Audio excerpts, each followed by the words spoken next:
Okay, good evening, everybody. Welcome to this another session of 51st Comprehensive Course in Echocardiography. We have come a long stage. This is a ninth session. We have spent almost 2 months now learning about basics of echocardiography.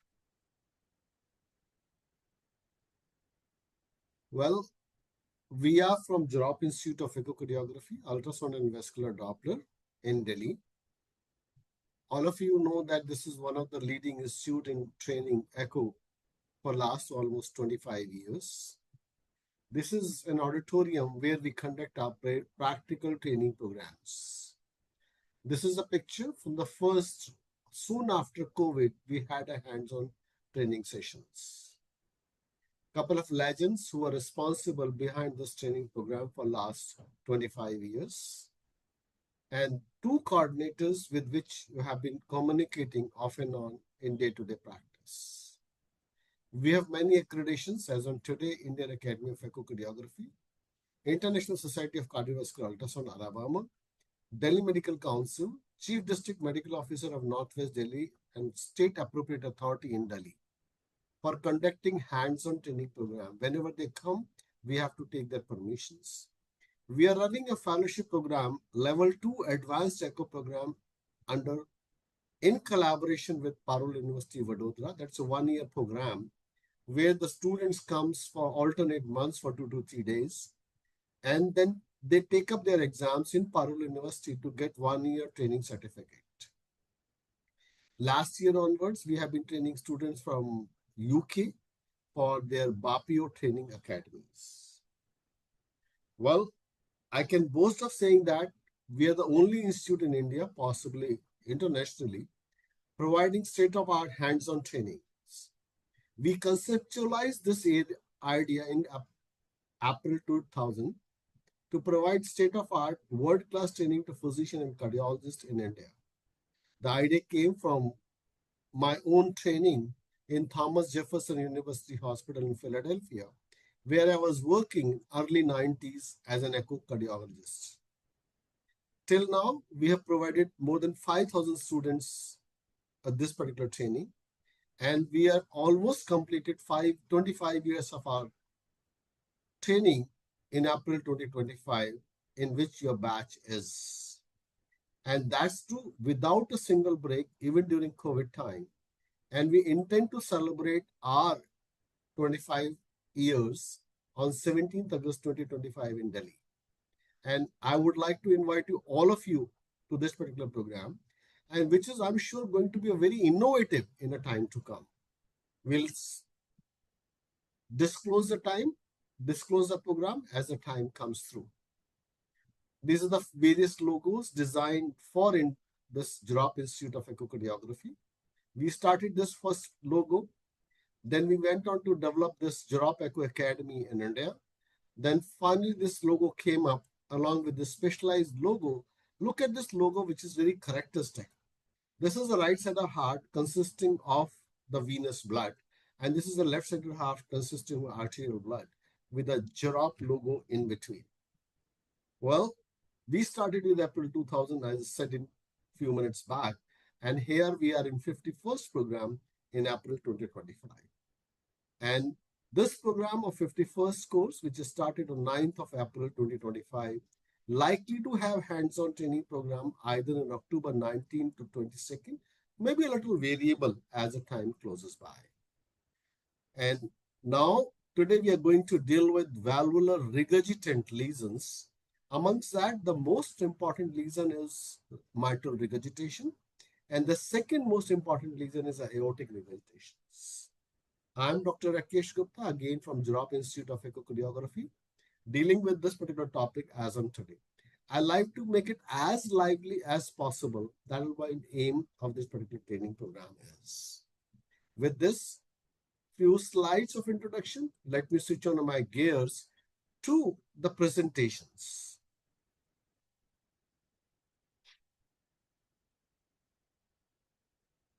So we are going to talk about mitral regurgitation to begin with.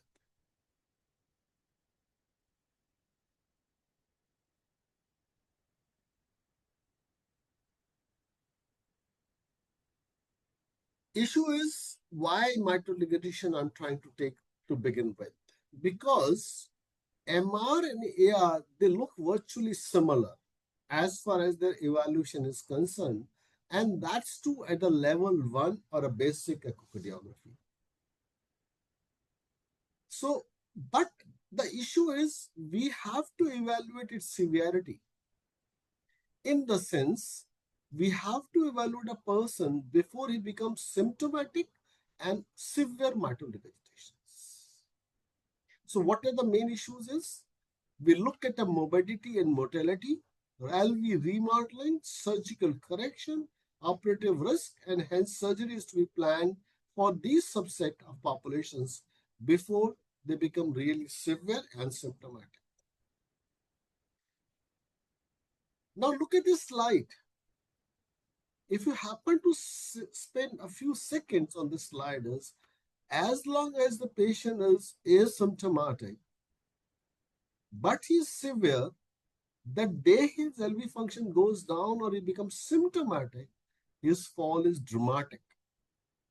Almost 50 to 60% patients will not see their fifth birthday.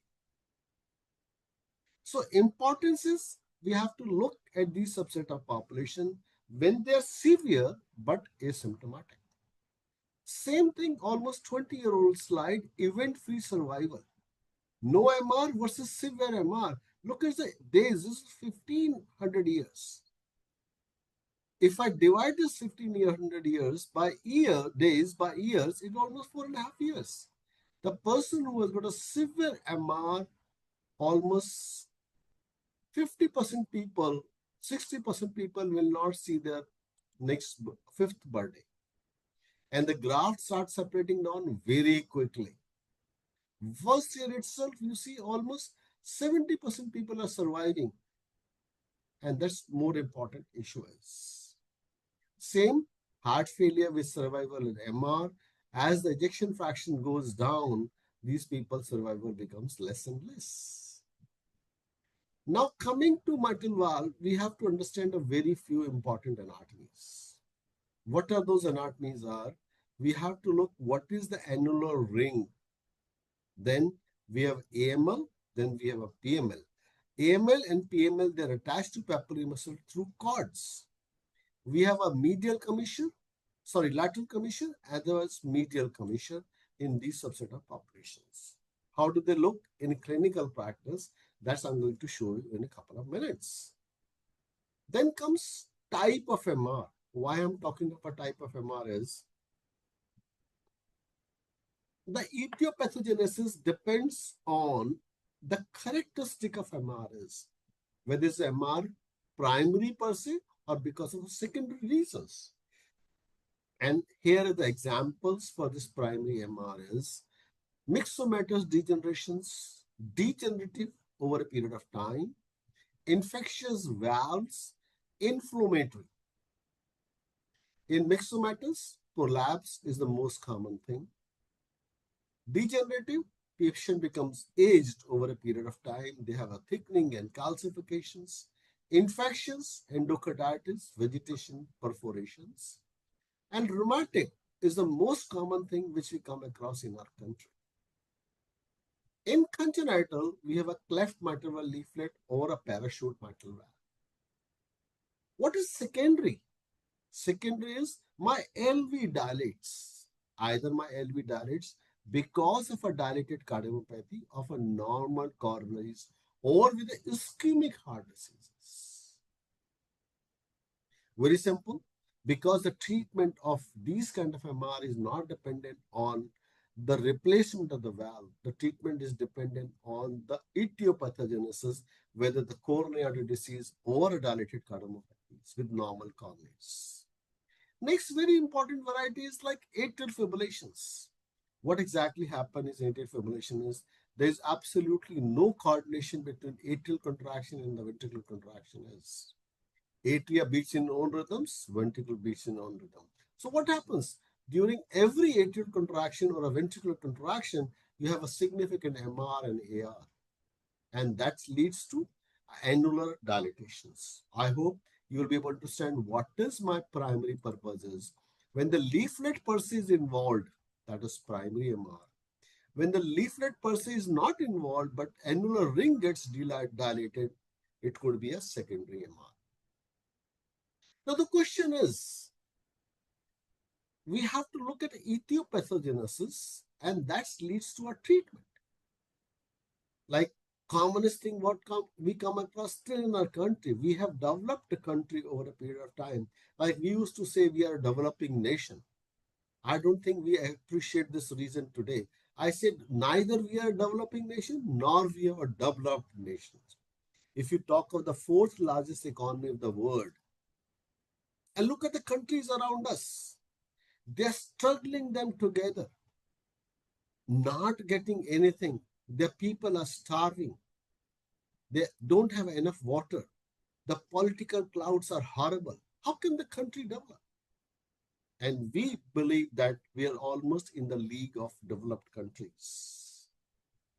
So let's look one by one examples of all these etiopathogenesis. Here is a flail leaflet, severe mitral regurgitation. What do you mean by flail leaflet? That's the important thing is when the leaflet do not co-opt with each other. One of the leaflet goes back behind the other leaflet, that is known as flail leaflet. And look at whenever you have a flail leaflet, the direction of jet would be eccentric. Here the PML is flail, so you have a severe mitral regurgitations of at the interatrial levels. Similarly, look at this, another one flail leaflet is. This jet is eccentric and this jet is giving rise to a severe mitral regurgitation. This is a stationary image where the valve is flail, myxomatous, and produces a severe mitral regurgitations. And if you happen to have a valve which is severe and flail mitral leaflets, there is no other way to do but a surgery or replacement of this valve. Let me try to show this slide and stopping you at one point, like how to look at this flail leaflet. Correct. So this is AML, this is PML. The cooptation point is lost. This PML should have been over here. And whatever your treatment you give is not going to get corrected because there is no cooptation between these two leaflets. As it is possibly a myxomatous valve. Myxomatous means elongated hyperexentile. And once you see this kind of a leaflet, believe my word, surgery is the only answer for these subset of populations. Then comes degeneratives. Many you must have seen this kind of a degenerative valve. Where is the AML? Here is a mitral valve. Here is a aortic valve. And look at a lot of buck or a calcium on this medial annulus of the mitral valve. There's an annulus calcification over here also. And this mitral annular calcification is because of a degeneration. First, inflammation happens, and then the degeneration happens. Same patient, degenerative mitral annular calcification with the large rounded echocentricity sitting on this particular valve.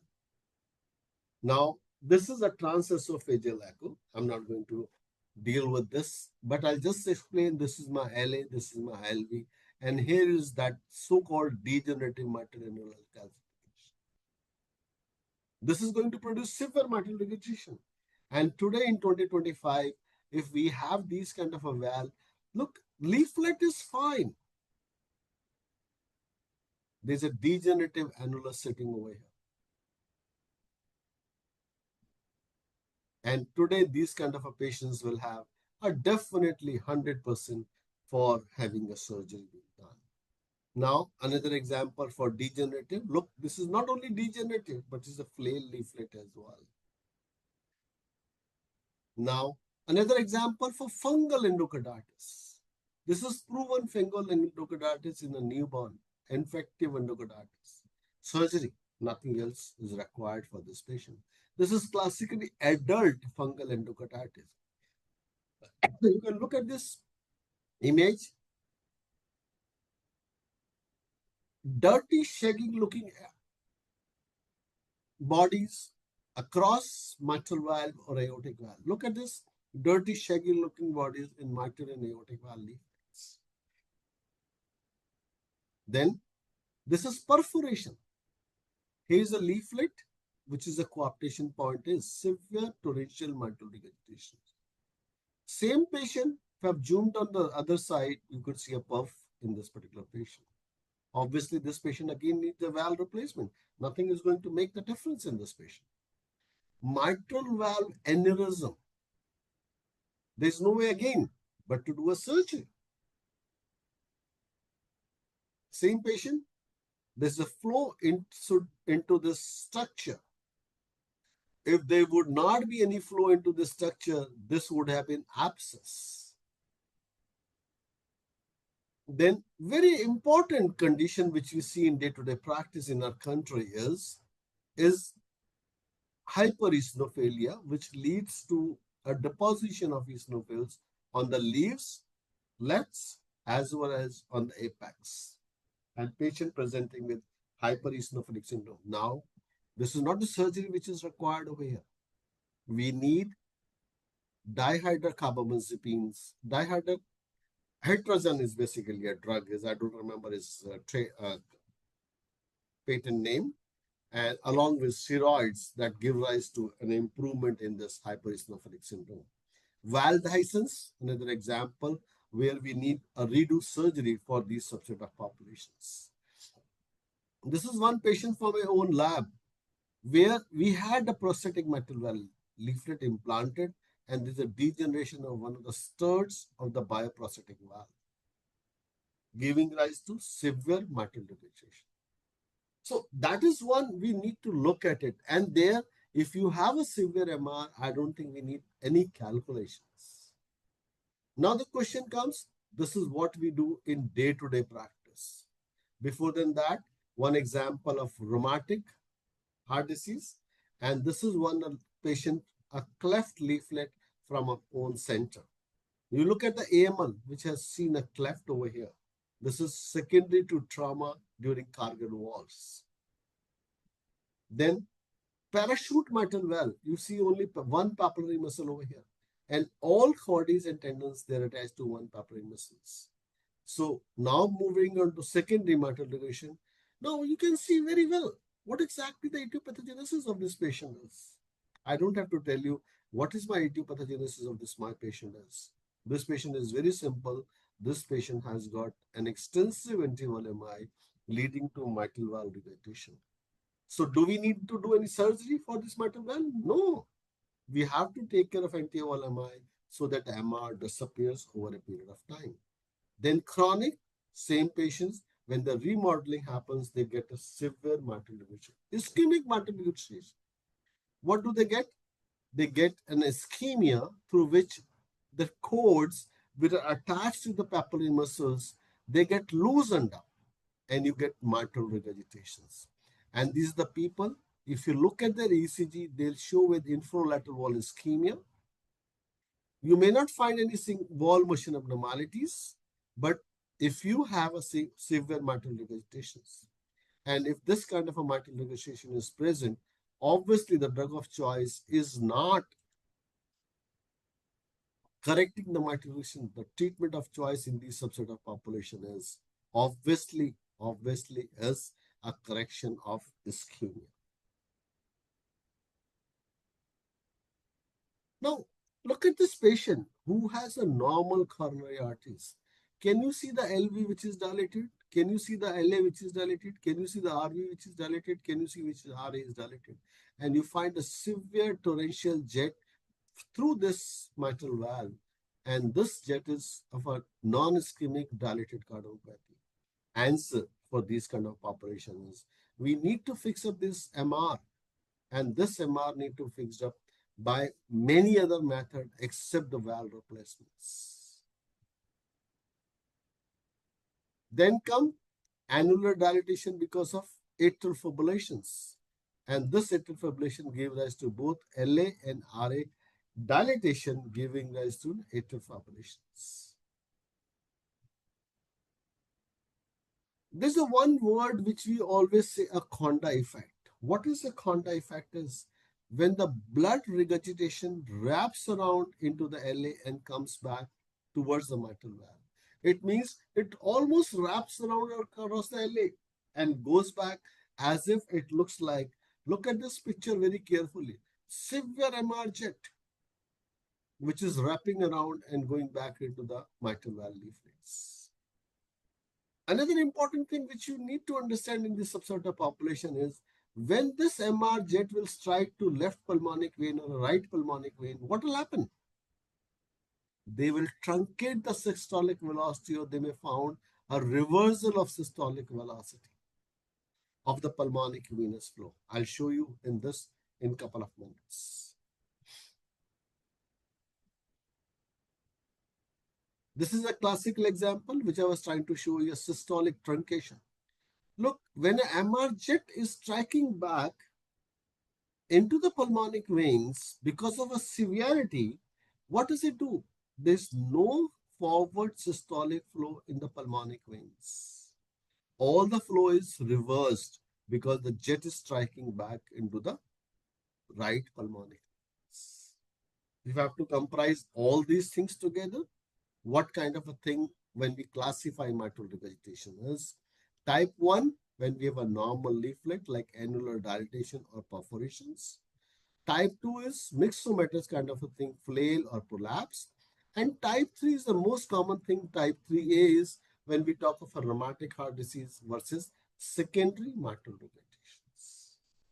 So whenever we give a report of mitral regurgitation, we'll try to say what kind of regurgitation it is so that the other person understand what this kind of a regurgitation is.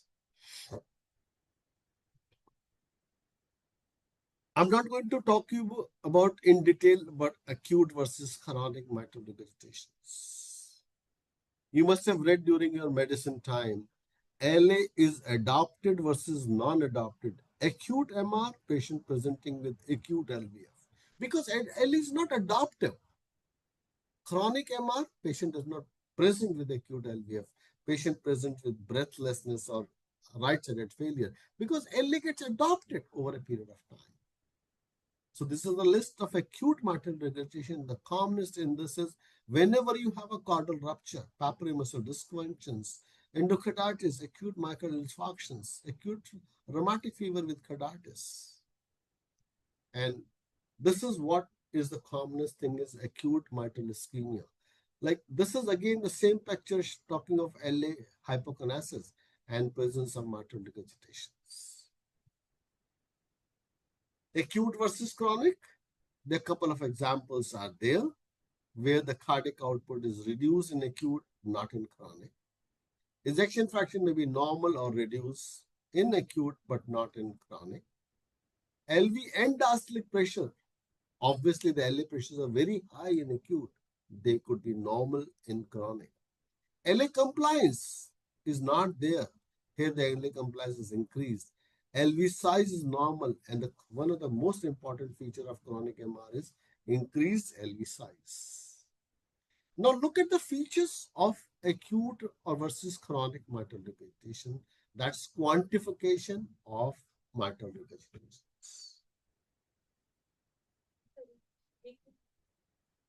Just a second. Can you hold on for a second?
Okay, so let's move on. What is the most important feature for mitral regurgitation in day-to-day practice?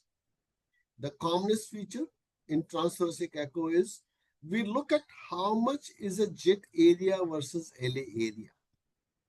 So let me just show you one of the foremost example which you do in day-to-day practice. What is my basic echocardiography is? We look at this regurgitation jet. Try to trace this regurgitation jet. How much is this regurgitation jet is? And then second is we look at how much is my LA area is. Based on this TR jet, MR jet and the LA area, we decide about the severity of mitral regurgitation. That's what majority of bosses are talking about as on today.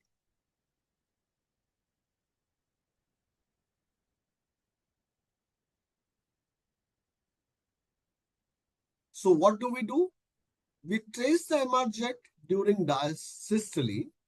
If the area is less than 4 centimeters square, it's mild. If it's more than 8 centimeters square, it's considered as severe. On the other hand, if I look at this jet area versus LA area, if this LA size area is about, suppose it's 40, jet area is 20, then almost is 50% that we classify as severe mitral regurgitations. But the most important thing is this area or jet area versus LA area is dependent on what? It is dependent on the driving force of LV. Suppose my LV pressures are high, I'm hypertensive, I'll overestimate my jet area versus LA area. But this is the most common thing which is adopted as on today in clinical practice. Positive point of this particular phenomena is if you happen to look at the pulmonic venous flow pattern in this subset of population, if you happen to see a truncation of a pulmonic venous flow pattern in system in these patients, then possibly you are definitely dealing with severe mitral regurgitations. Third important point of this particular phenomena is this is what I was talking about. Look, this is severe mitral regurgitation. And I showed you this is Conda effect. This is severe mitral, but it is affecting the venous flow across the pulmonic vein. So normally you have a systolic and a diastolic flow. And in severe MR, look what exactly happened. The systolic flow is almost truncated and you have predominantly a diastolic flow. That's what known as blunting, but it could be a reverse flow as I've shown you in previous slides. So what did we learn from these two slides were? We look at an area. First area what we looked was a jet area. Less than 4, more than 8. Then next thing we looked about is we looked at the jet area versus LA area. Less than 20, more than 40. And third important thing is we looked at what is the flow pattern of the pulmonic venous flow in right of this pulmonic vein, whether this is truncated or reversal. The more the chances of reversal is possibly this patient has got a severe mitral regurgitation. Let's move further. There's no flow in a systole. This truncate reversal of flow in systole. That is severe mitral regurgitation. Now comes third point at your level, fourth point at your level.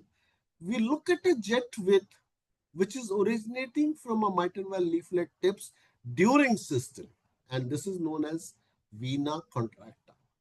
And how do we look at a vena contracta? Here is a patient in Plaque's view. Here is a jet width which is originating from the between two leaflet tips. We measure this in perpendicular fashions in Plaque's view, and look at this width is 0.4 centimeters square. 0.4 centimeters square means we have this width of moderate intensity. Anything less than 3 is considered as normal. Anything more than 7 is considered as abnormal. Again, an example between two leaflets of the AML and PML. We look at this vena contracta. This vena contracta is a very, very important parameter for severity of MR. Anything less than 3 is considered as mild. More than 3, some people say that's 7. is considered as severe mitral regurgitations. Only questions, you have to have a Nyquist limit between 50 to 60 and a narrow range of evaluation is there. So here is example. Look at this vena contracta. Look at the measuring of the vena contracta over here is hardly 0.3 millimeters in size. Let's move further. What did we learn about mitral regurgitation is we learn next important thing is whenever we have a severe mitral regurgitation, what will happen? The flow across the mitral valve will increase and the flow across aortic valve will reduce.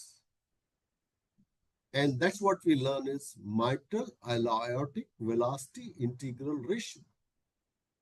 How do we calculate mitral velocity integral ratio, mitral aortic? We look at the stroke volume at LVOT. We look at the stroke volume at mitral valve. And if the ratio between these two is more than 1.4, then we possibly consider a severe mitral regurgitation. You have to think it in your language. If I've got so much of a blood flow which is getting back into the left atrium with regurgitations, so what will happen to flow? The flow will increase. And how to calculate the mitral stroke volume is you do an annulus in four-chamber view that will give you a diameter. Then you look at the flow by VTI across mitral valve. That will give you a flow across mitral valve. Same thing, you go to LVOT. Calculate the diameter, calculate the area, multiply by LVOT VTI will give you a stroke volume across LVOT. So when the ratio is more than 1.4, then we call it as mitral aortic ratio severity. Here is an example. What I did a continuous wave Doppler across this mitral valve. I traced this Doppler spectrum envelope. I got the VTI. I did the same thing across aortic valve, and here is the LVOT VTI or aortic valve VTI. And when we looked at this LVOT VTI and aortic valve VTI, the ratio is more than 1.4. And that gives you an idea, severity of mitral regurgitations. If you add LVOT diameter, if you add mitral valve diameter, then you can calculate the stroke volumes. Whatever the stroke volume which is happening through mitral valve versus the stroke volume happening across LVOT, this mitral valve stroke volume minus aortic valve stroke volume will give you a regurgitant volumes.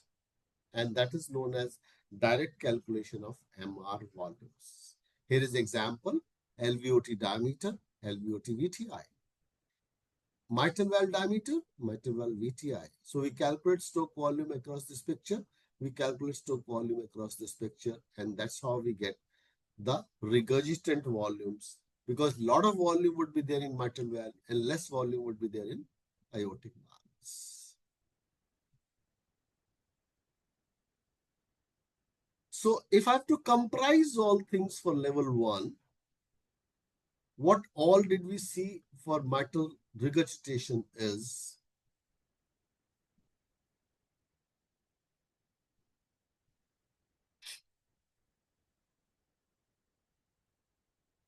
most important thing is vena contracta, jet area versus LA area. Jet area was, how much was the jet area? Anybody can switch on and tell me how much was the jet area? Sir, more than 4 centimeters square mile Correct.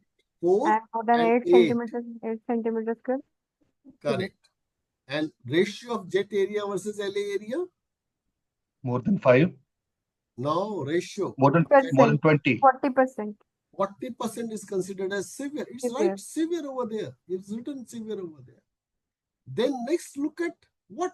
LA enlargement and LV enlargements. So we look at LA enlargement will be there. And most important thing for whenever the large volume happens in mitral regurgitation, LV will also start dilating. So at your level, we talk of vena contracta, jet area versus LA area. We calculate the mitral aortic velocity integral ratio. And next we calculate about the regurgitant volume more than 60 ml, and then the LV enlargement. I'll just highlight these for you because this is what is commonly used at a basic level of echocardiography.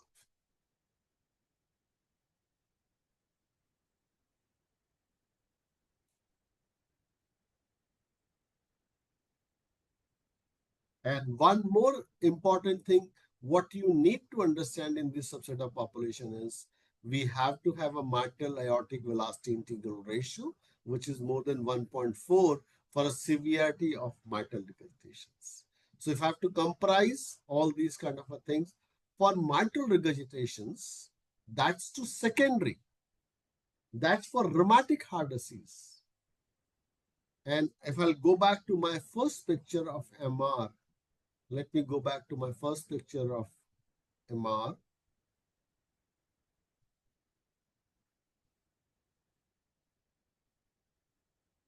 Concluding it in the fashion. Suppose you have annular dilatation.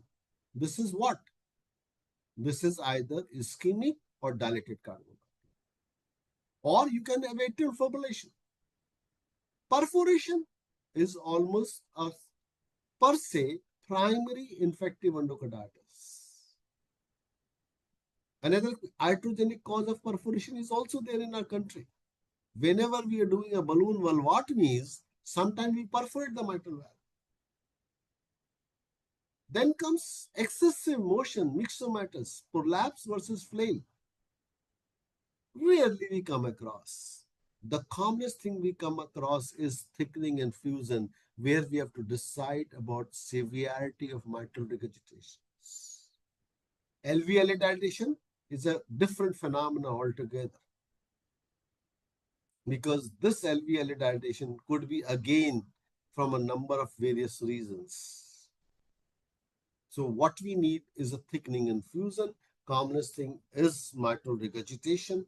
In our country is rheumatic heart disease. And if I'll comprise all those 5 factors together, the commonest thing what we look at is a jet area.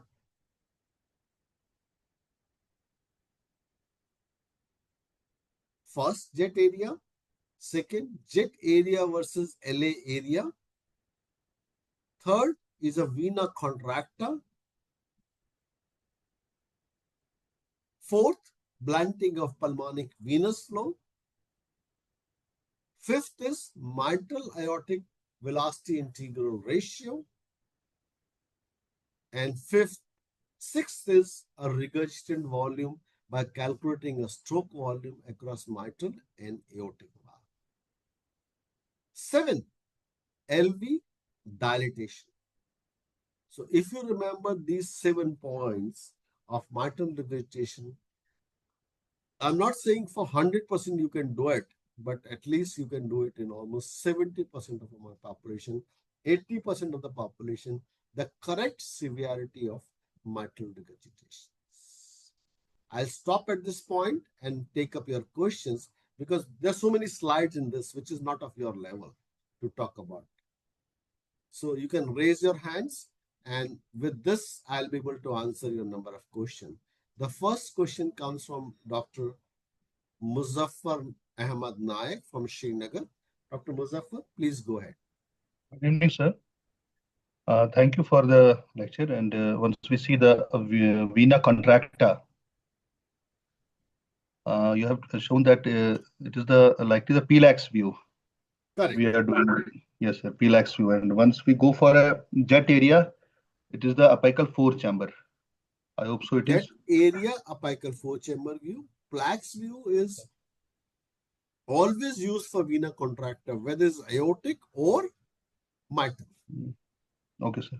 So we are using Doppler there? No, we are not, because we are perpendicular. Okay, sir. So This we are is using like color flow. Color flow mapping, correct. Okay, And color flow. Nyquist limit between 50 to 60. So we can use the color flow mapping at perpendicular planes. Correct. Certain points where we can use it. This is one of the places. Okay, sir. Thank you, sir. Thank you very much. Thank you. Anybody else? Qasim Ali. Go ahead, Qasim. Sir, good evening, sir. Good evening.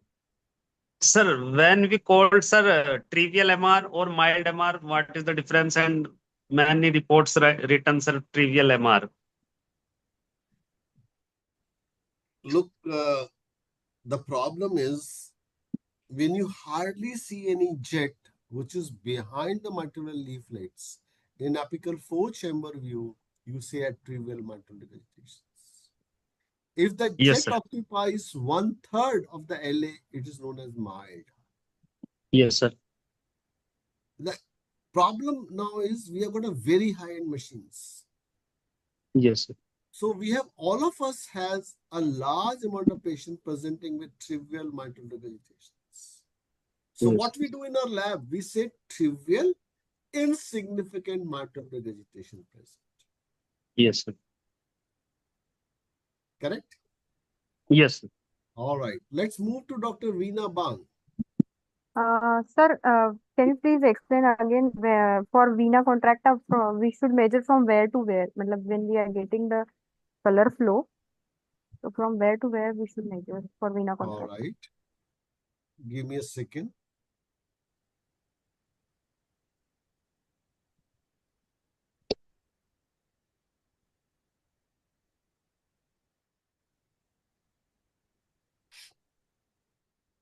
Can you see my slide, Dr. Veena Bang? Yes, sir. Yes, sir. Okay.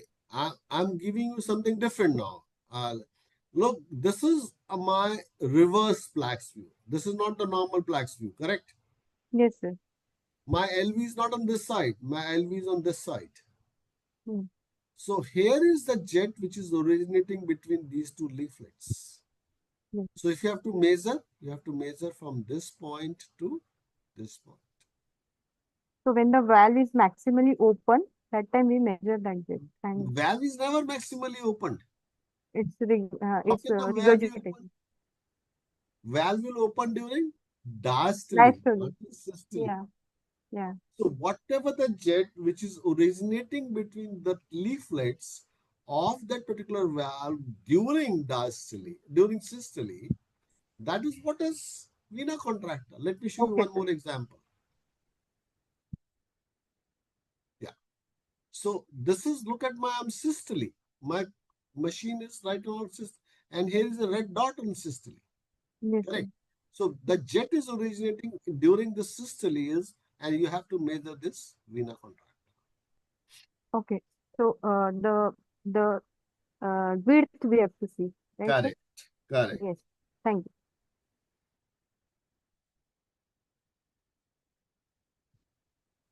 So next is Dr. Mal. Hi, sir. Good evening. Thanks for the wonderful lecture. Sir, I intend to ask, would we have a separate class on mitral valve prolapse or like are we dealing with We'll have a it with prolapse. We'll have Okay. prolapse. So I'll ask it then itself. It's fine for now. All right. Dr. Deepak. Good evening, sir. Good evening. Sir, that systolic truncation in pulmonic veins, can you please explain with the normal thing and with All right. if you have pictures? Sure.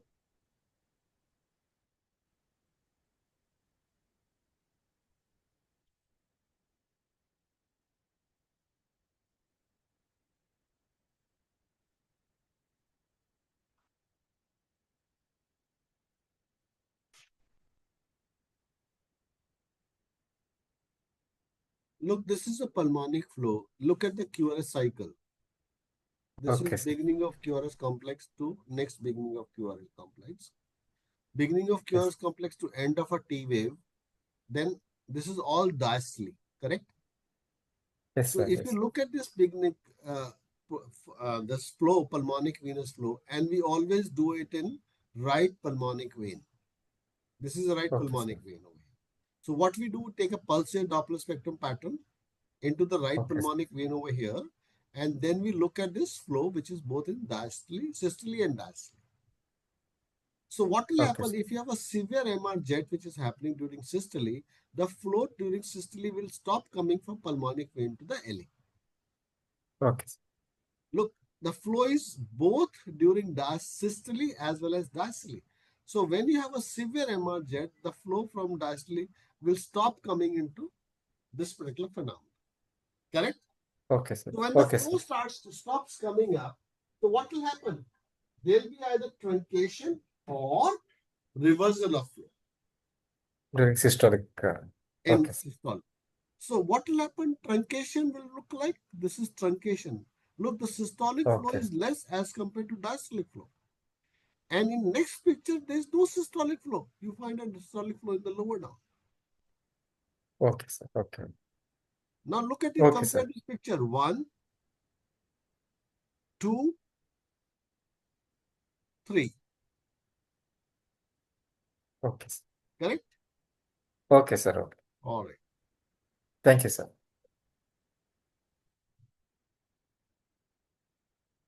So now Dr. Sharmi Sultana. Sharmin, go ahead. Assalamualaikum, sir. Sir, sometimes we got two emergent. Sir, can you hear me? Emergent. Yeah, we Yes, can have yes, two sir. emergent. Yeah. Because, Sir, go ahead, finish your question first. sir, my question is, in that case, how can we quantify mitral regurgitation?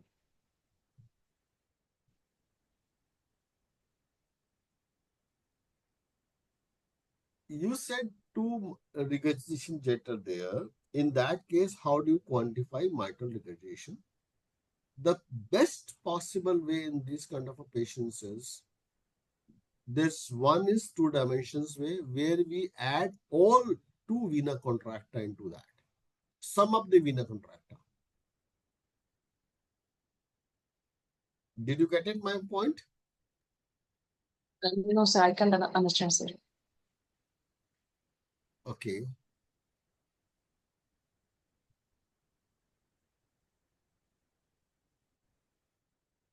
This is one vena contracta. This is 0.39 centimeters. Correct? Yes, sir. Yes, sir. You look at another jet over here. You calculate the vena contracta.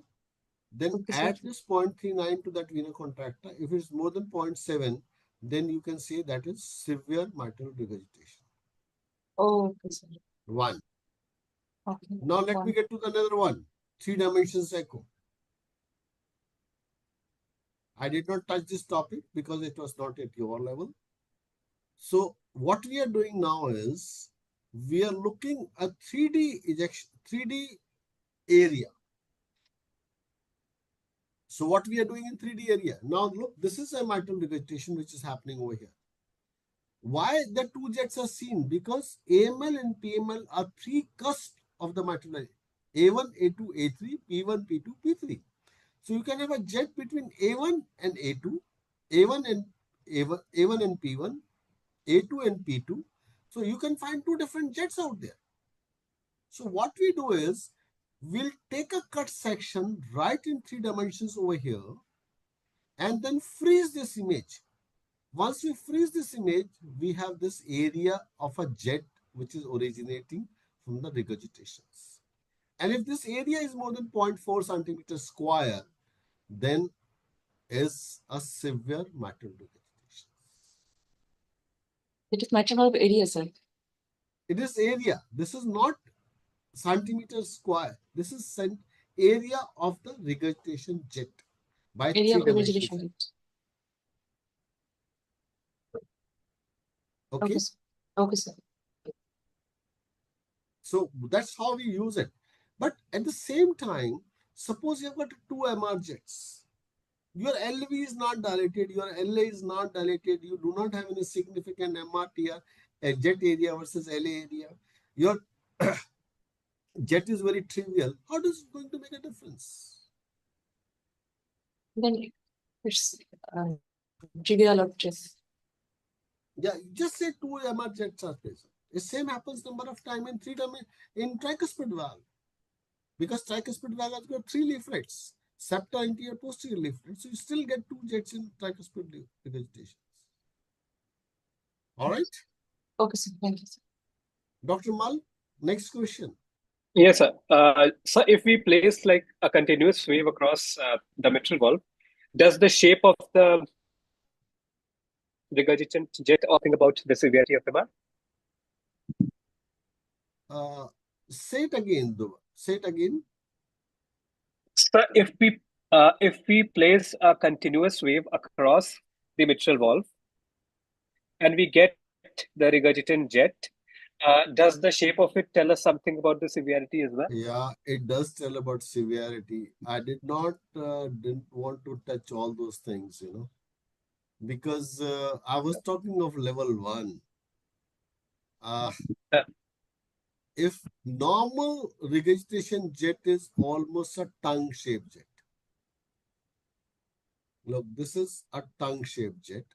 You have a slow acceleration time, gradual deceleration time. Correct? Sir. Whenever the MR becomes severe, sharp acceleration time and sharp deceleration times. Why it happens? Because what is severity? The LV pushes blood into the LA at a very fast pace. So the gradients, because those two chambers, they are very high. So what will happen? It's a very short time they get accustomed. Acute MRs. So what will happen? Your acceleration time would be very sharp, deceleration time would be longer. Look at the acceleration time and deceleration time, they're almost small. Same. So the Yeah. jet, now you got it over here. So normal, this is tongue shaped. And if you happen to see this kind of a pattern, this sharp acceleration time and slow deceleration time, this is again a method of severe MR. Look, Okay, sir. I didn't want to touch many things in together because that becomes confusing. I did Sir, not sir. talk of pizza. I did not talk of anything else. I wanted to talk you something which is very specific and straightforward. Okay, sir. So also, if I may ask you, in this particular tracing of the jet, firstly, the extent of the y-axis, the negative y-axis, firstly, does it have a significance? And secondly, if we consider the shape as that of a tongue, how much portion of it is, if I may put it across in very simple words, if it's dark and the tip of the tongue is faded, as opposed to that if it's densely in the same shade. I mean, yeah, this particular, yeah, exactly. So does that also tell something about whether it's eccentric, whether it's severe, or like an objective inference out of it? What will happen if you have a severe MR jet? The Doppler spectrum pattern of severe MR jet, what will show? It will show a lot of blood cells into it. Look, here's an example for the same thing. This Doppler spectrum pattern jet, if it's full and dense, then possibly we are dealing with severe microaggression. If there's sharp acceleration time and slow deceleration time, we are dealing with sharp acceleration, severe MR. If your mitral flow velocity is increased, we are dealing with severe MR. But all these things, the problem is we have other correlative factors also in our country. And what is the most correlative factors in our country is anemia. So, and Believe how my can we words, this whole say that spectrum, if it's eccentric MR? eccentric MR will show only in color flow mappings. And whenever we look at an eccentric MR, suppose, look, this is an eccentric MR. If I freeze this image,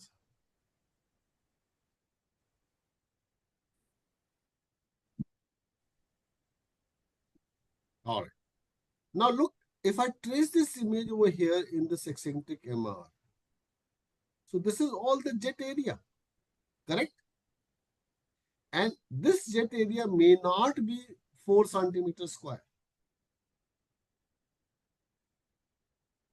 Then if I calculate this jet area versus LA area, it may still be smaller. So whenever we look at eccentric MRs, we add one more plus. We don't call them as mild, moderate, severe. We say 1 plus, 2 plus, 3 plus, and 4 plus. If I got an eccentric MR with moderate, I'll say 3 plus. I hope you got the answer. Yes, sir. Thank you. So anybody could, let me ask somebody who can tell me, look, this is all we have learned by now. So I'll just pick up Dr. Abhijit More. Dr. Abhijit, you have to unmute yourself and tell me what are the points I told you about severity of MR.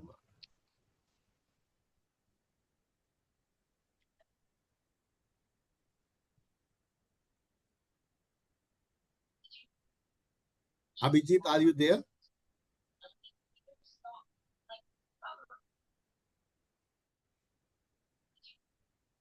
Hello. Dr. Abhijit, are you there? Tell me the points. Yes, sir. What are the points did we Yes, sir. talk about severity of MR?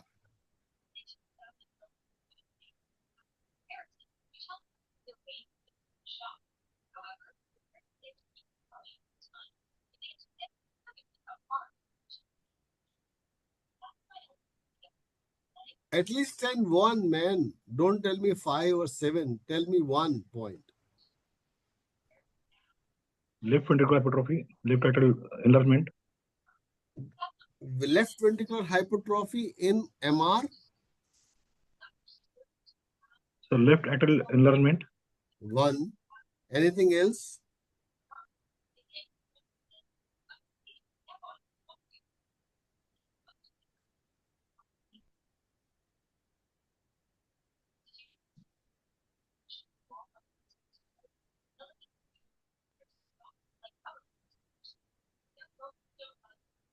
All right. Dr. Abhijit, you got 1 out of 10.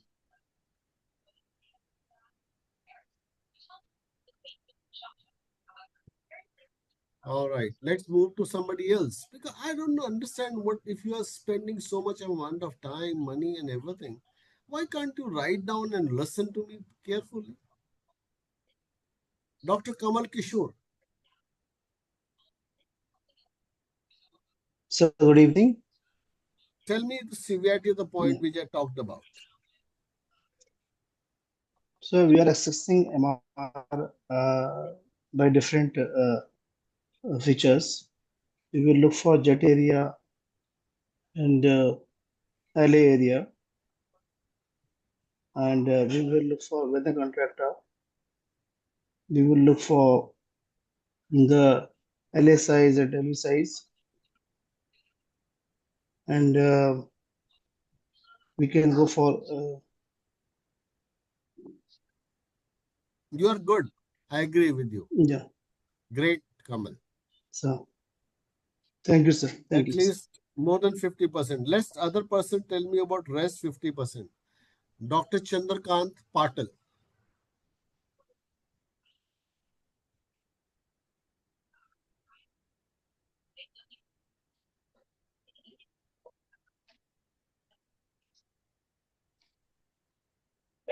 Dr. Patil, are you there? Dr. Chandrakant Patil. Don't let me tell you that somebody who just joins and goes out for a walk. Dr. Patil, are you there or not?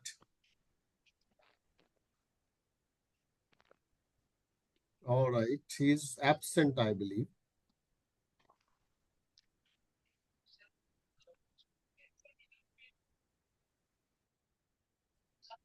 Dr. Ram Avatar Sharma.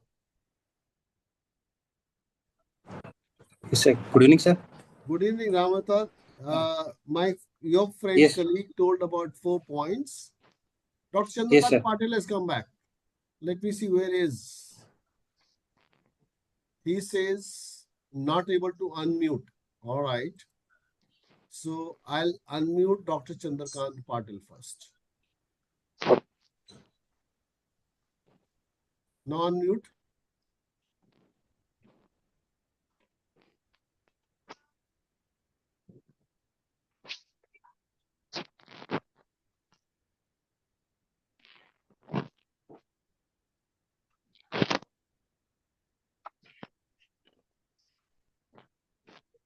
Dr. Patil, try unmuting yourself.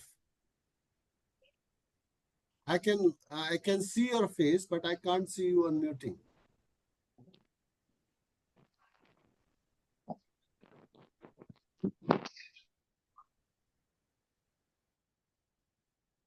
All right, you can write in chat box.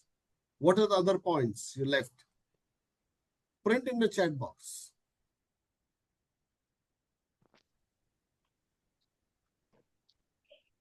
All right, now you can unmute. I think you will be able to unmute now.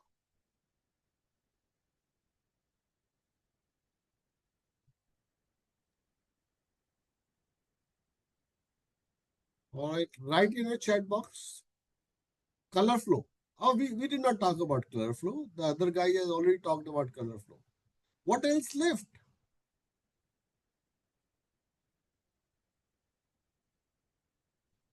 Not good, man.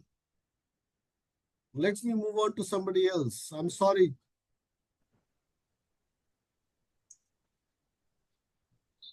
Hello, sir. Dr. Ramavatar, go ahead. Yes, sir. Yes, sir. Other than, sir, causes are regurgitant volume more than 60 ml. Good. Severe. And, sir, regurgitant fraction if more than 50% in severe, sir. And, sir, LA enlargement. And, sir, jet area versus one very important point. Yes, I sir. said mitral aortic velocity integral ratio. Yes, sir. Yes, sir. Yes, sir. Yes, sir. So that's all. We can cover it up, saying this all together. All Yes. right. So last, somebody with the name of Dr. Deepika Joshi, I believe. Joshi, Dr. Deepika Joshi, can you collect all these things together? 7 points quickly. Unmute yourself and tell Yes, me that. yes, sir.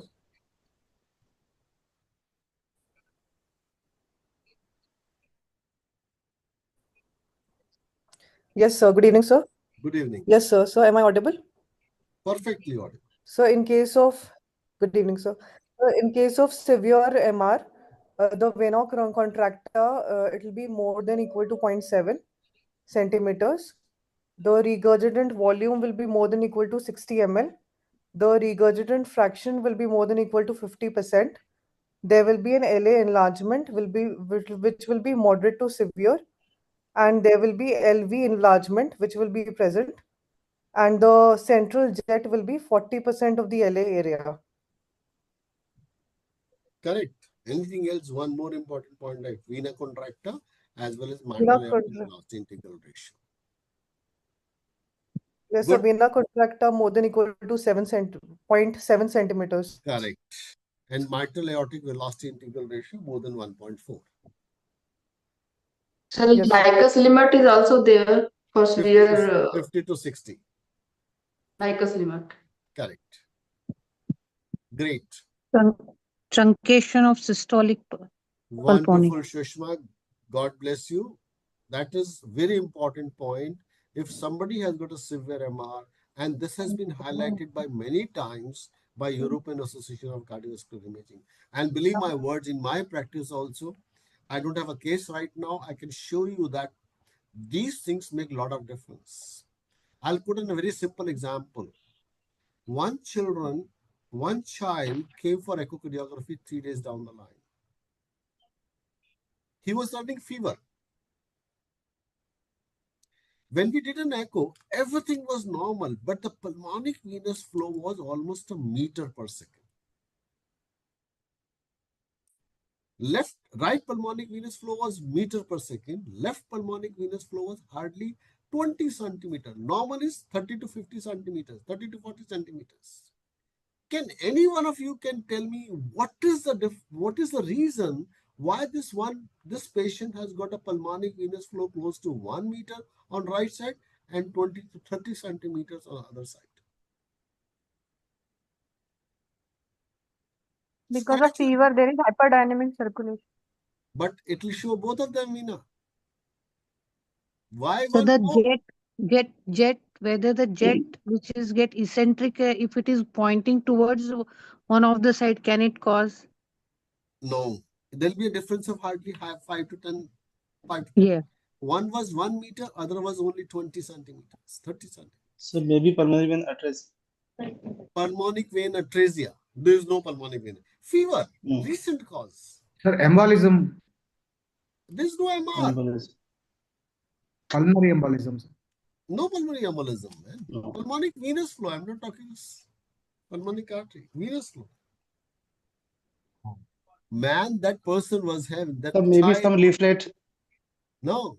Think out of the box. Clinical practice. Think out of the box. Just a second, sir. Pardon? Eccentric jet? AV malformations. No. Eccentric jet? No. Sir, any septal defect? No. Sir, any flyer, leaflet or any vegetation kind of thing can stuck over there. No. Fever. Fever. Not related to heart. Okay, let me give you a clue. Sir, tachycardia? No. Sir, can patient have pneumonia, sir? Elaborate. Pneumonia, sir. Elaborate. KRDA, sir. KRDA. Pardon? Sir, pulmonary vein carries the oxygenated blood from the lungs. Elaborate. Sir. One will have more flow, Sir, other will have less flow. Why one will have more, other will have less? AV malformations. No. Lyme's disease. What's that? अरे को छोटा भी सोचो, मोटा ही सोचो. Lyme's disease. The guy was having right-sided pneumonatic patch, left-side pneumonia was there with a left pleural effusion, completely collapsed lung. Yes, sir. Yes. The collapsed lung, there's no venous flow. Left side. Yes, sir. Right side, Yes. inflammatory lung, lot of pulmonic venous flow. Could be so pulmonary edema, heart failure also. Pulmonary edema, heart failure will not show increased pulmonic venous flow. Pulmonary edema, heart failure will show severe MR and truncation of pulmonic venous flow patterns. Sir, how come it's right-sided pneumonia and left-sided effusion, sir? Bilateral pneumonia was there. Left-sided effusion led to almost collapse of a lung. Yes, sir. Parapneumonic effusion maybe, sir. Large effusion. I'll show you the case next time. I said, looks, get an X-ray done. The lady refused. I got my X-ray done 2 weeks down the line. I said, we'll do it complimentary if I'm wrong. And you will pay the double price if I'm correct.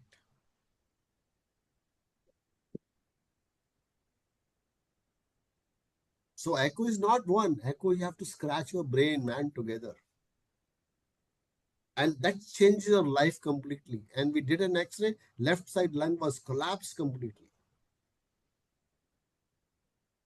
Child was hypoxemic, 92% saturation.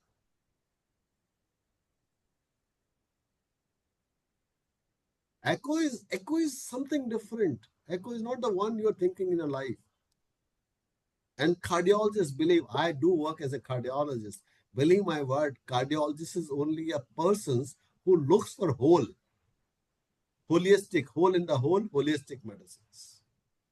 If you give them an echo, they'll not come out with any answers.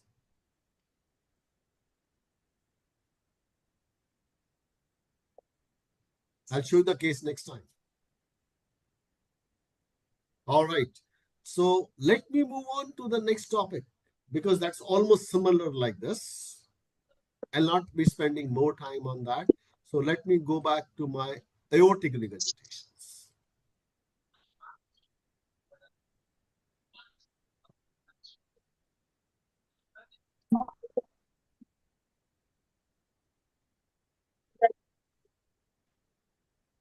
I'm sorry, this is somehow comes for that. Well, we have 3 leaflets in aortic leaflets. We have right coronary cusp, non-coronary cusp, and left coronary cusp. And why do we call them a coronary cusp?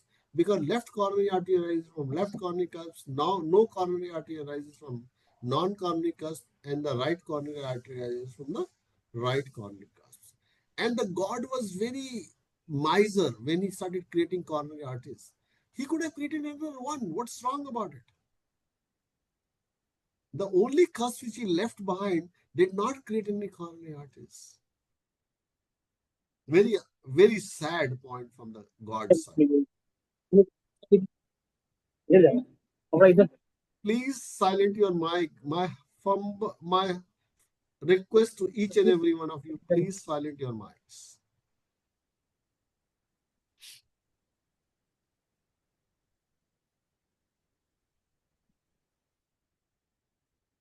So let's look at the causes again. Acute, chronic AR due to aortic valve disease. Acute, I'm not going to talk about acute, trauma, endocarditis, chest infections, blunt injuries. Chronic, commonest is rheumatic heart disease again. Then aortic valve disease. Now aorta, this should be aorta diseases, not aortic diseases, aorta diseases. Let me correct this right now here. Diseases related to aorta.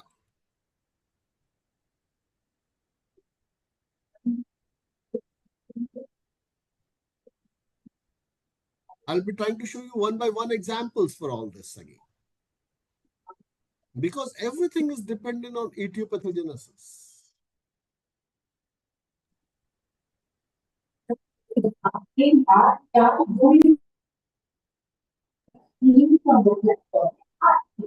Please silent your mic. Dr. Shabana Karim. Shahbaz Karim. Why can't you listen?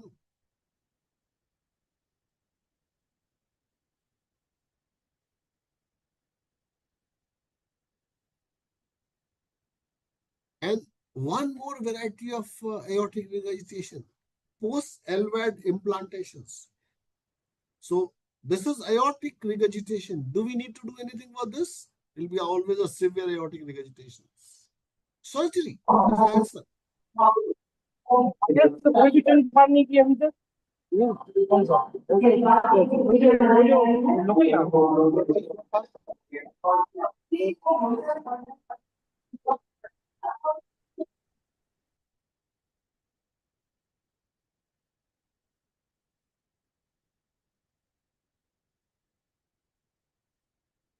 So do we need to do anything for this patient? Obviously, if you have infective endocarditis, answer is surgery. Look at the example. Anybody can open your mic and tell me what is the problem with this patient. Look carefully these images. Now time to open your mic and tell me the images. What is the reason? Dr. Priya Brata. Can you unmute your mic and tell me? Yeah, go ahead. Tell me what is the reason. Sir, it appears there is a small MR. Small what? MR. Small MR. It is there. I'm talking of aortic valve. Sir. Small aortic regurgitation is there. Yes, sir. Cusp. We cannot see the cusp. What cusp? So dilated LV. No. Sir, ARJ root is coming dilated. on. Yes, sir. Root is dilated. LV. Aortic root is dilated, sir. Now look very carefully.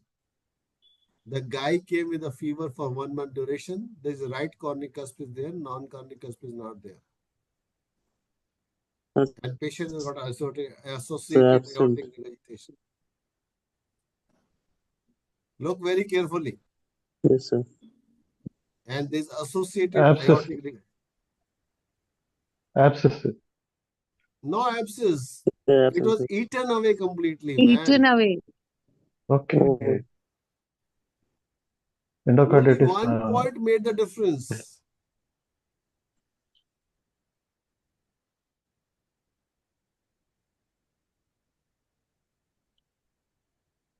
Vegetations, again. Aortic valve vegetations. Look at the vegetation over here. Look at the vegetations. Sir. Dissection of aorta.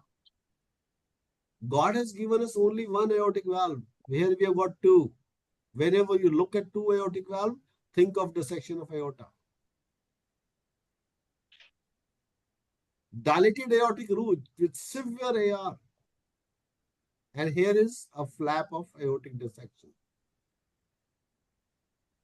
You can see a flap over here. You can see a severe AR.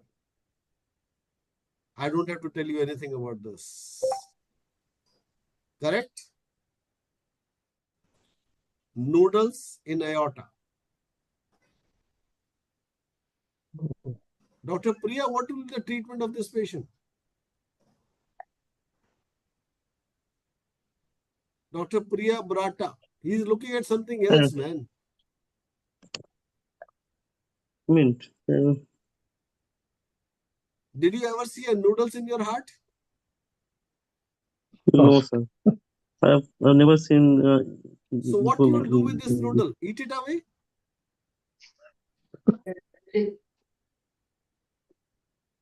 Suppose you get this patient, what you will do with this patient?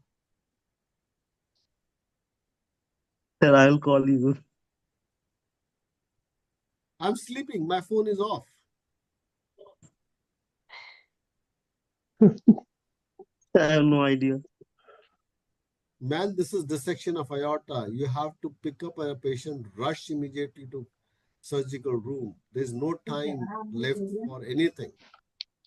This guy will die at any time. So what surgery will be done? This is a dissection flap.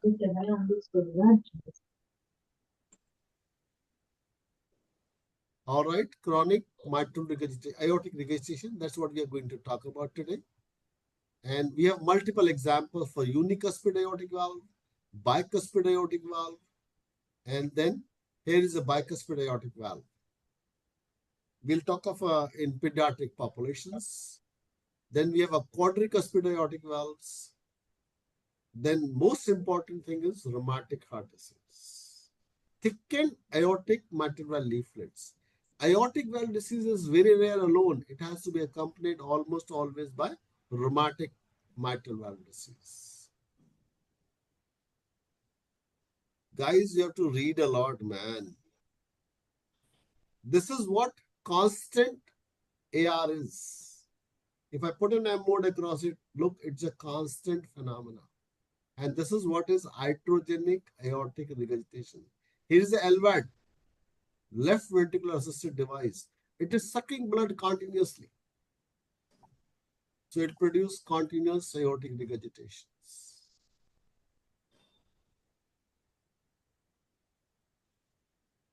So let's look at what are the way of looking at aortic regurgitations.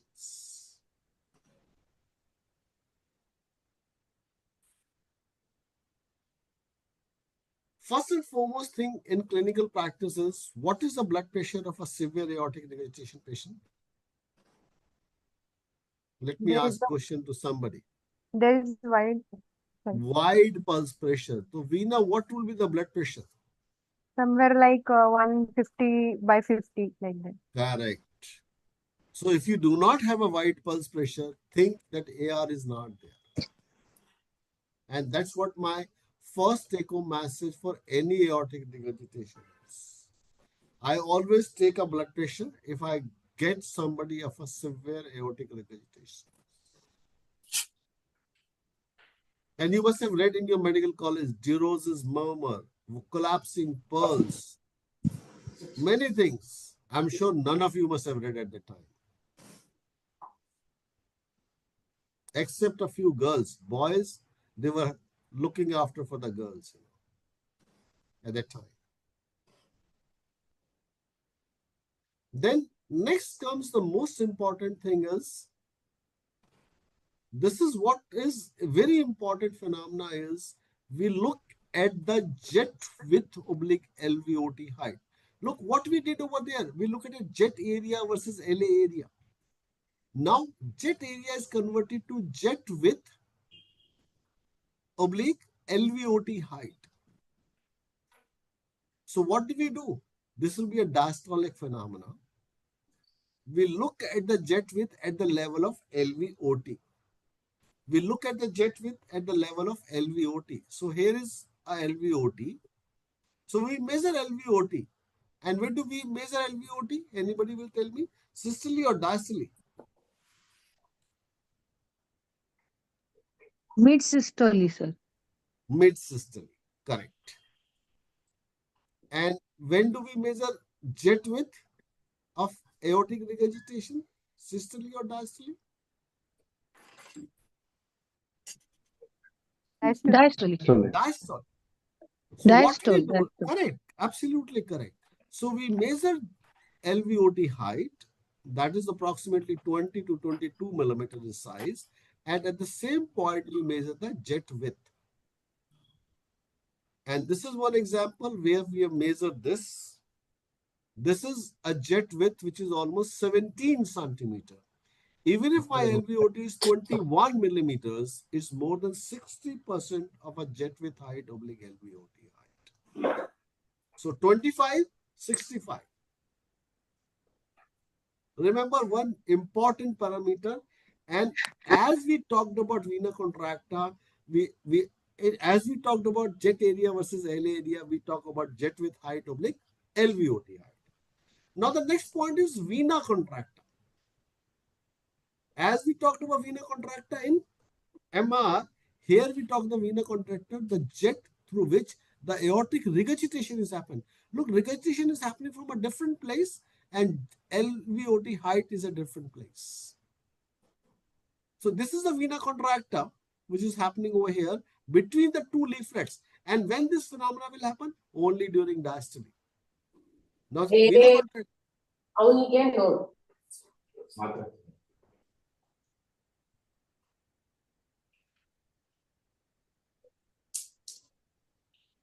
Abhi ಪುಸ್ತಕ ಹಾಕಿದೆ ಅದು ಒಳಗೆ ಹಾಕಿ ಮುಂದಂಗೆ ಹಾಕ್ಬೇಕು ಒದ್ದೆ ಮಾಡ್ತಾ ಅದನ್ನ ಹಿಂಗಿದ.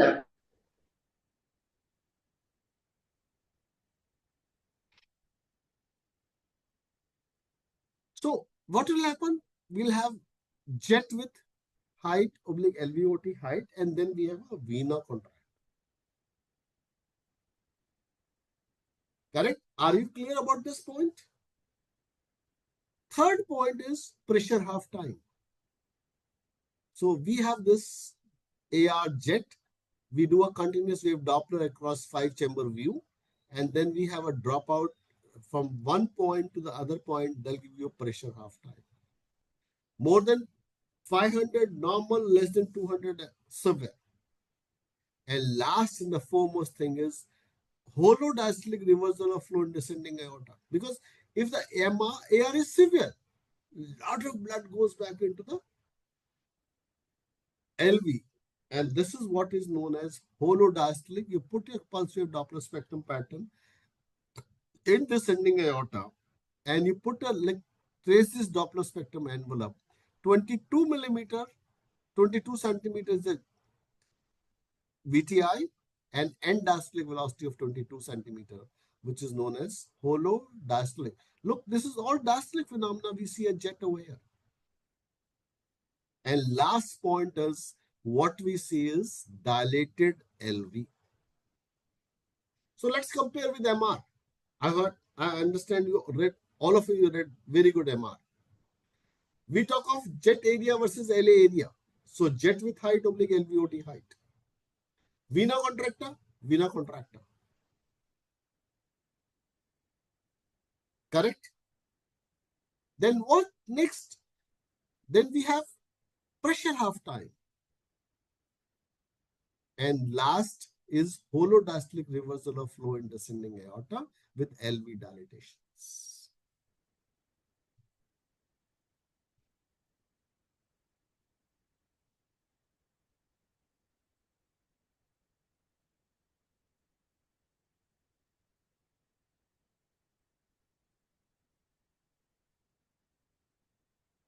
This is one study which was done in 2013.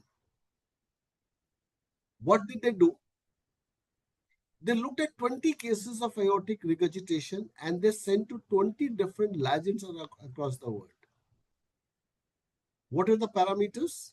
LV size, MR and AR, same. Jet with height oblique LVOT height,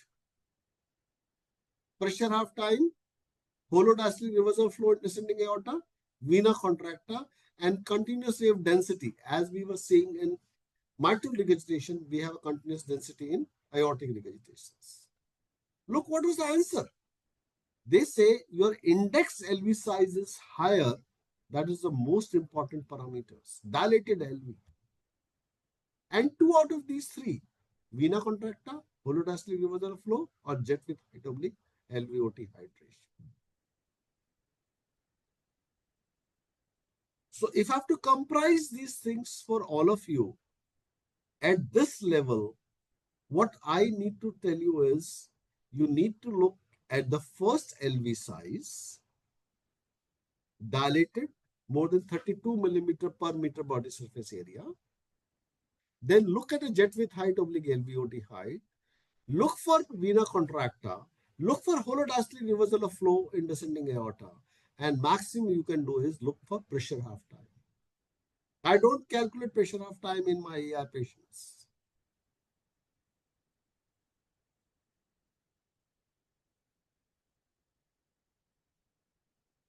What do? I do these 4 parameters. So let me go and comprise all these things for you. This is like something which is much ahead of your caliber and level. So this is what is more important. Let me show this slide to you. I hope you will be able to hear this.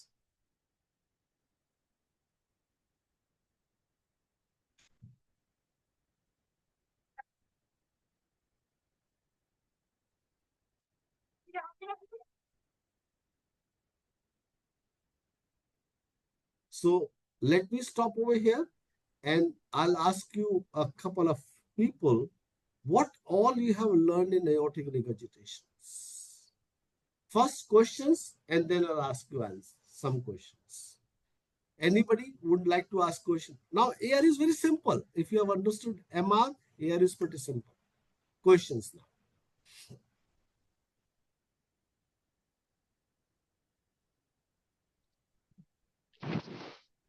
Veena Bang. Go ahead, Veena. Sir, descending aorta, we are going to see in suprasternal view. Correct. Pulse wave, descending aorta. Okay. Tajinder Kaur.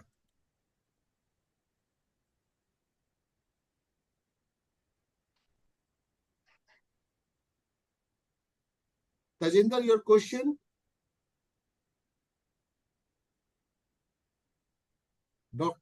Dr. Mal. Hi, sir. Any importance of suprasternal view with respect to AR aortic dissection? That's what suprasternal view is used for descending aorta. We are talking of thoracic descending aorta. Now the new guideline says abdominal descending aorta. If you happen to see abdominal descending aorta showing severe holodiastolic reversal flow in descending aorta in abdominal aorta with VTI of 22 and diastolic velocity of 22, forget about everything in the world. It is severe AR. So, okay, sorry, I think I missed that part, sir. We do estimation of that in the suprasternal view, is it? Yeah, correct. Suprasternal descending aorta. Okay. So we make the window in the suprasternal view itself. Correct. Can you please repeat it, sir, if you don't mind? Sure, 100%. Absolutely. There's no mind to mind.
Look, this is arch of aorta. This is ascending aorta. This is arch. This is descending aorta. Correct? And this is a picture which talks about holodiastolic reversal of flow in descending aorta. Now, can you see this all red color going back? This is pulmonic artery. If I keep my sample volume over here, that's what I did. I keep my sample volume here. I'm getting holodiastolic reversal of flow in descending aorta. If you trace this up, you get velocity time integral and diastolic velocity, then you get by looking over here. 22 centimeter, 22 centimeters.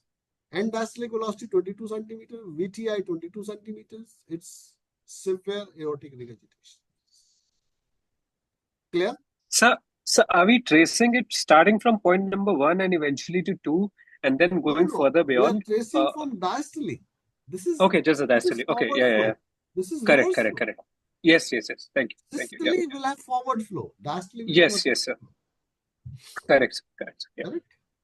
Yes, sir. All right. Normally, there will not be any flow in that, right? Normally, how Yeah. can you have a flow in that unless until you have aortic regurgitation? Yeah. Where the Normally, regurg flow will go back in LVOT. yes. There could be a reversal of flow. Tell me in which condition? PDA? Could be. Anything else? You are close by. PDA is one shunt. Suppose you have another shunt, aortopulmonic windows. Okay. Where? Sir, sorry. Go ahead. There is an outlet of blood flow with the reversal fascias. So why did we trace the usual jet, the normal aortic jet in that particular graph in the first place? It's a quantitative measurement. Like whatever we talked about, this is based on many studies. Like people have done a volume study in those patients with severe aortic regurgitation. They found, but if you have a velocity time integral, reversal velocity time integral more than 22 centimeter, they feel that was a more chances of having a severe aortic regurgitation. No, I mean to say, like when I was asking you about the question, if we trace from point number 1 or point number 2, so there was a set of readings. There were a set of readings with tracing of the usual aortic wave as well. So why did we trace that in that particular image, in that particular graph? Trace that. Let me go back and show you. But there were readings on the top left of the screen. Systolic flow. We did not trace for a regurgitation flow. No, but what inference did we get from that particular systolic flow? Was it important with respect to that particular case? Or all right. Like when, yeah. I'll give you an answer. Okay. Suppose I've got a severe aortic regurgitation, what will happen to my forward flow? Should decrease? Increase. Oh, yeah. Okay. Yeah, it should increase. Yeah. Yes. The paradox, it should increase. Yeah. So I was like, whatever we trace number of times is like we want to be sure what we have been doing, Yes. Okay. Look, most important thing in our lab is like we are almost getting about 25-30 cases every day. And the days which are simple, we get about 15. And out of those 15, 17 or 20 cases, believe my words, the normal cases only 1 or 2. 10% or 20%.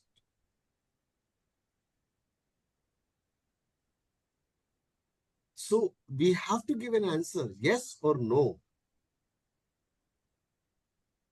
It's sometime a killing lab at our place. I told you an example 2 days down the line.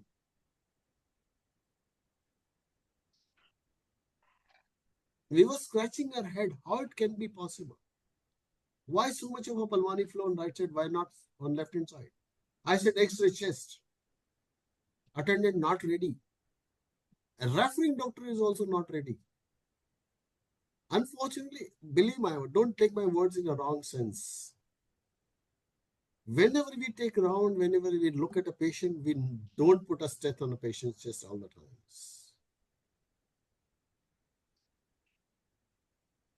I said X-ray, and that got an answer.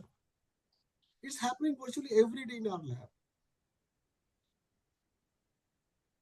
Patient of severe aortic regurgitation, BP 120 by 80. Severe mitral regurgitation. One guy recently came, he was Daroga in railway police. Somebody labeled him as severe aortic mitral regurgitation. Normal LV. No parameters, which I've told you the basic parameter, none of that basic parameter was complying to severe MR. And you know what guy that lady was having? Severe anemia, 7 to 8 grams hemoglobin. I'm still saying, despite we have become a developed country, we still have a lot of people who are anemic. And if you look at their ferritin level, they're less than 20 majority of times.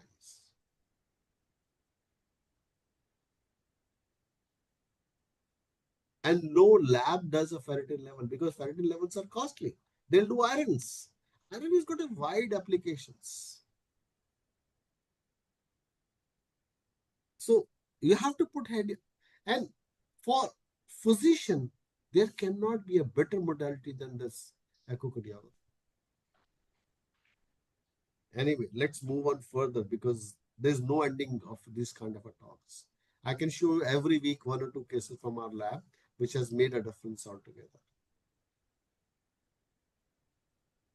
All right, let's move to Dr. Madhav Bansal. Madhav, go ahead, unmute yourself and.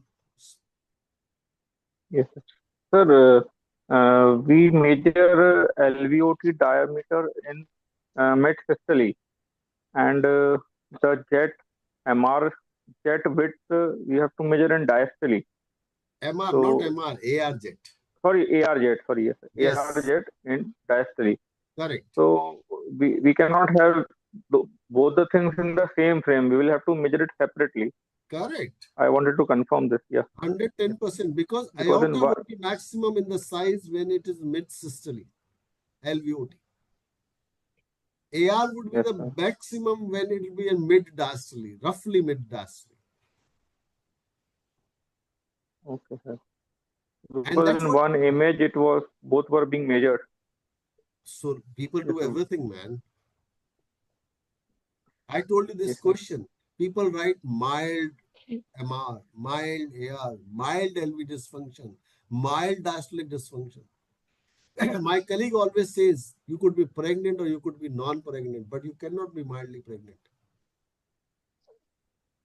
Yes, sir. Whenever you're not sure about anything, you are mild.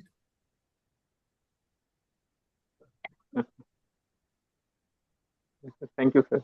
All right. Anybody else? Or it's my turn to ask questions now?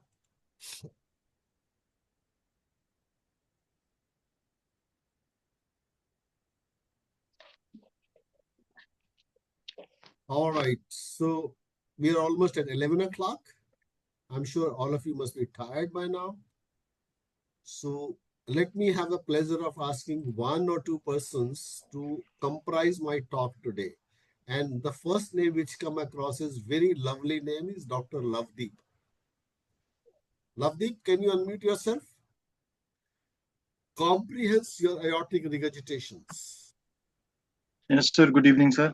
Good evening, Lovedeep. Sir, in aortic regurgitation, you told we have to first look at the BP of the patient, blood pressure. Beautiful. That will Wonderful. show the white pulse pressure. And if Correct. it's not there, then aortic regurgitation is least suspected. Then if we have to quantify the aortic regurgitation, we have to go for the jet width oblique the LVOT height. Go ahead. Perfect. Yes, sir. More than 65% is severe for this, sir. Correct. And vena contracta, we have to measure more than 6 mm will be showing severe AR. Perfect. And sir, if we have to measure pressure half time, correct, then it is severe if it is less than 200 milliseconds. Correct. And there is hollow diastolic flow reversal in the descending aorta or the abdominal aorta, sir. Correct. and LV will be dilated. Perfect. You made my day today, man. Thank you, sir. From where are you, Lovedeep? Sir, I am from Punjab. Both I know about it. You cannot be from anywhere else, man. I am from district Ludhiana, Khanna, sir. Wonderful. God bless you, beta. Thank you, sir. All right, guys. Any questions before we start taking your attendance? All right. Let's quickly take attendance. First, I'm going to call upon people who have got both online and on-site. So I'm starting with one. Sir. Roll number one. I see Dr. Muzaffar Ahmed is already there. All right. Yes, sir. Two. Roll number two. Present, sir. Three. Present, sir. Four. Present, sir. Five. Yes, sir. Six. Yes, sir. 7. Yes, sir. 8. Present, sir. 9. 9. Absent. 10. Present, sir. 11. Yes, sir. 12. Present, sir. 13. Present, sir. 14. 14. 1, 4, 14. 15. Present, sir. 16. Present, sir. 17. Present, sir. 18. Present, sir. 19. Present, sir. 20. Present, sir. 21. Yes, sir. 22. Present, sir. 23. Present, sir. 24. Present, sir. 25. Present, sir. 26. Present, sir. 27. Yes, sir. 28. Present, sir. 29. Present, sir. 30. 30. 31. 32. Present, sir. Madhav Bansal. Okay. Present, 33. sir. Okay. Present, sir. Yes, sir. 34. Present, sir. 35. 36. 37. 38. 39. 40. Now absents are roll number 9, 14, and 30, 31, 35, 36 onwards. Then online is only onlines. बेटा अभी 5 minute में call करेंगे 5 minutes में. Only online is roll number 1. Present, sir. 2. Yes, sir. 3. Present, sir. 4. Present, sir. 5. Yes, sir. 6. 7. Present, sir. 8. 9. 10. 10. Yes, sir. 10. Okay. 11. 12. So absents are row number 6, 8, 9. All right. So with this, let me say thanks to each and every one of you for remaining attached to this particular program. I'm sure you must have learned a lot today. And those people who have got an echo machine, I think that will be the best thing you can ever do is practice your gradients, practice your leaking walls. Now is the time to practice all these things. Now 2 to 3 classes next onwards would be repetition of all these kind of things. So you have a time now to read, understand, and I'm sure all of you are getting your video recordings in your email IDs. One of the person called me today. Please correct your email IDs if it's wrong. And we are sending you a link of all the video recordings. So you click a link along with the internet connections. All those recordings will open automatically. And the most important thing is open up this link with laptop rather than with the mobile phones. With these few words, let me say good night, Shabak Khair, stay safe, and see you next week with another episode of 51st Comprehensive Course in Echocardiography from Jorop Institute, Delhi.